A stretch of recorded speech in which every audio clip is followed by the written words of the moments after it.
we are seeing for the magnetic field of a solenoid. What is a solenoid?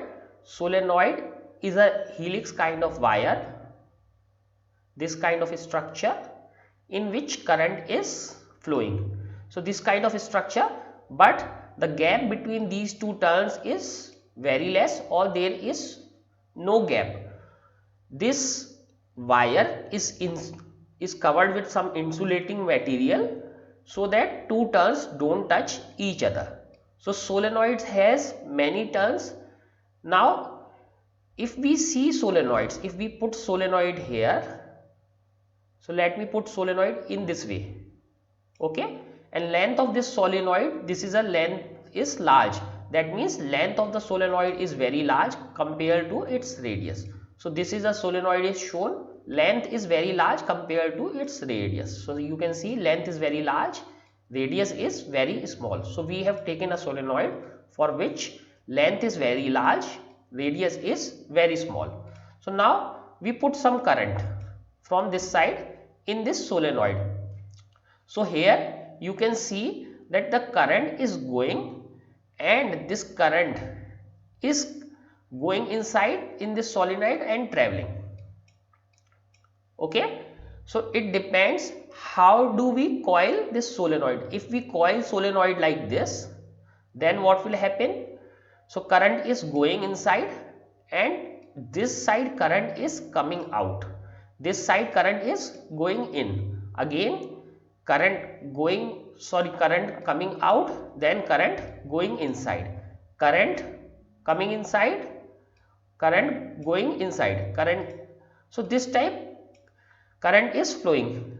Current is flowing in this direction. So these are current coming out of the plane of paper, these are currents going inside the plane of paper.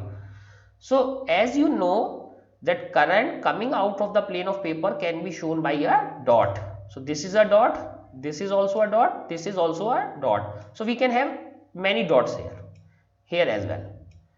This current going inside is shown by a cross. So this is a cross, again this is a cross, this is a cross. So downwards we have crosses, upwards we have dots. That means current coming out of the plane and current going inside the plane. So this type we have dotted and crosses. Now let us see here. So here you can see current coming out of the plane of paper, and here current you can see crosses. So current going inside the plane of the paper. So this is the solenoid, and there are many of those because solenoid is very long. Now one thing is that it completely depends. If we take in solenoid in this direction, then this is the direction of current coming in and this is the direction of current going inside. Now if we take in a solenoid like this, what would happen? This is the direction of current coming out, this is the direction of current going inside. So this is only a difference of turning the coil, but it will not make a difference in the physics of this. So we have this kind of solenoid. So current coming out, current going in, current coming out, current going in. So this type of structure we have. Now if we see this figure, so these are dots and these are crosses. Now what would be the direction of the magnetic field? First let us see what would be the direction. So let me draw a dot here. One dot is also here, one cross is here, another cross is here.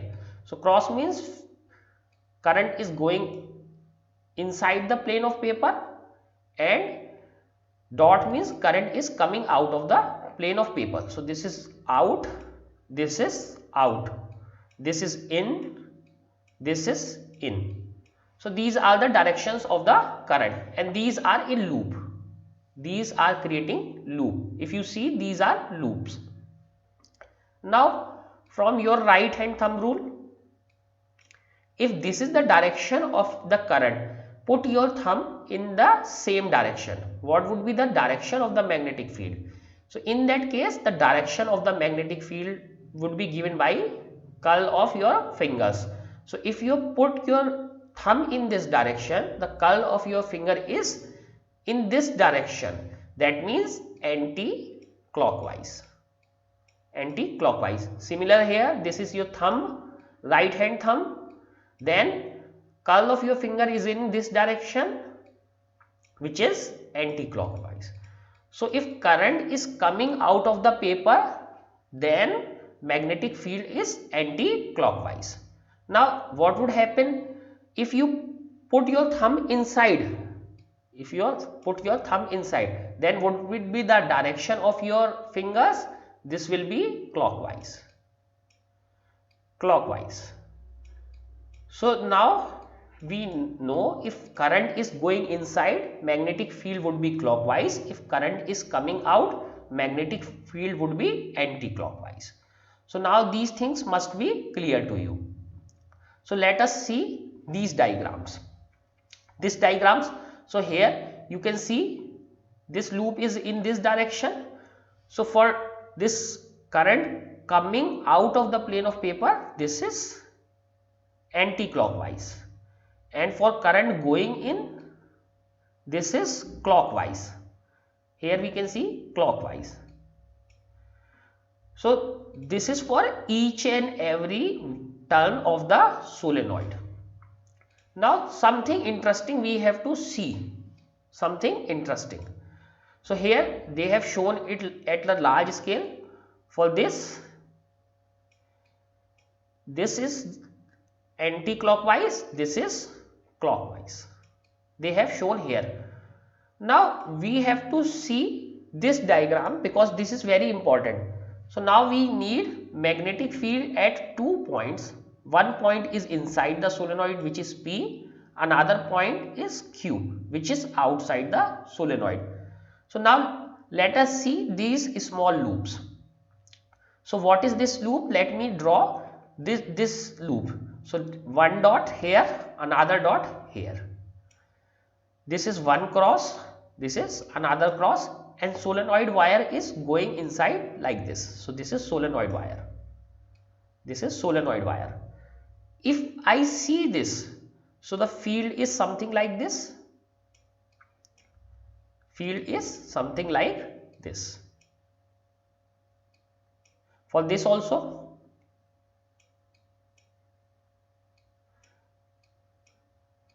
And for this and this as well. So for field for this is clockwise.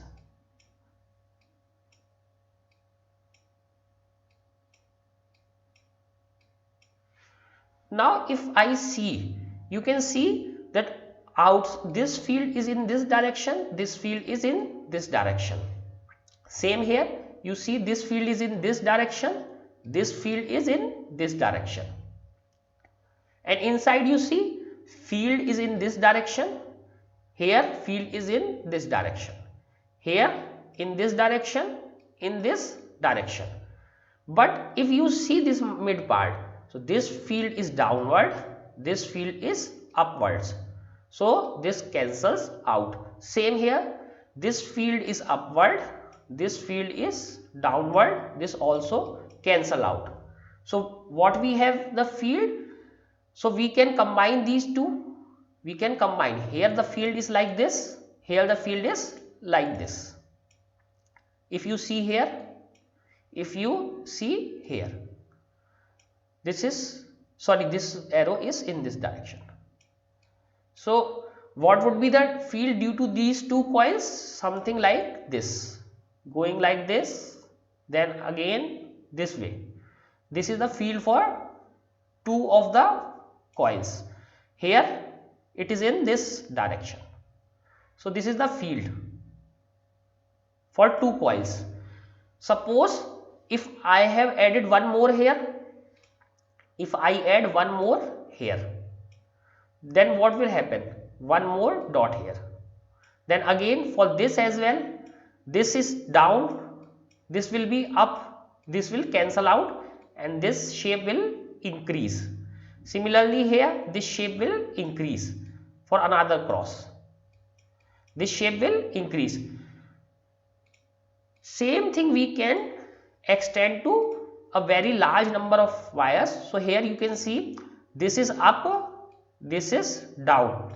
So field between the turns is cancelled out, hence we get a bigger field. We get a bigger field. Here as well you can see there is a bigger field because field inside these wires is cancelled out.